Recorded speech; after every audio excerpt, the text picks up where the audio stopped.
A Singaporean couple has just been sentenced to jail for what prosecutors described as a horrific, sustained pattern of abuse against their 2-month-old baby. Abuse that ultimately led to her death. But what really happened behind closed doors? And why did it take so long before anyone found out? Stay with us as we uncover this chilling case that's left an entire nation in shock. You're watching 2230, where we dive deep into the headlines and deliver news that matters. If you're a parent, guardian, or someone who believes in child protection, you'll want to hear this.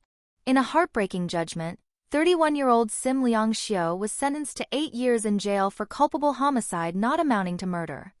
Her husband, 34-year-old Pe Wei Jian, received 7 years for failing to protect their newborn daughter. The victim? Baby Zabelle Pe Yuxian, just 2 months old. Born on November 6, 2022, Zabelle lived a life no child should endure. According to court documents, her short existence was filled with pain. Her mother Sim repeatedly slapped, bit, pulled, and even threw her onto a cot. The father, Pe, far from being a bystander, also slapped, pinched, and flung the baby. On January 8, 2023, things took a fatal turn. Sim, frustrated that the baby had soiled herself, struck her on the head. The next day, Zabelle became unresponsive. The couple then made a calculated lie to paramedics, claiming she had simply fallen from a bed. But the truth was far more disturbing. When baby Zabelle arrived at the hospital, she had no pulse. Medical staff were horrified to find a collapsed lung, a deformed arm, and multiple healed fractures on her ribs and limbs, evidence of prolonged abuse. 4 days later, doctors declared her brain dead, with an 11 centimeters skull fracture confirming the fatal blow.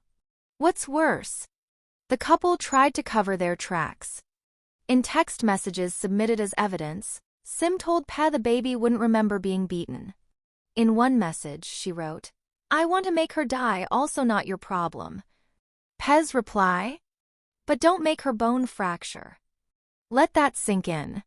The court was clear, this was not a one-off incident. It was a pattern of cruel conduct. Pe's defense team argued he was a victim of domestic abuse and manipulation, but the judge rejected that, saying his inaction made him equally responsible.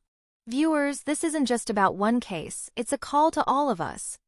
How can we better protect our children? How do we ensure no baby suffers in silence? Let us know your thoughts in the comments. Do you believe the sentences handed down were sufficient?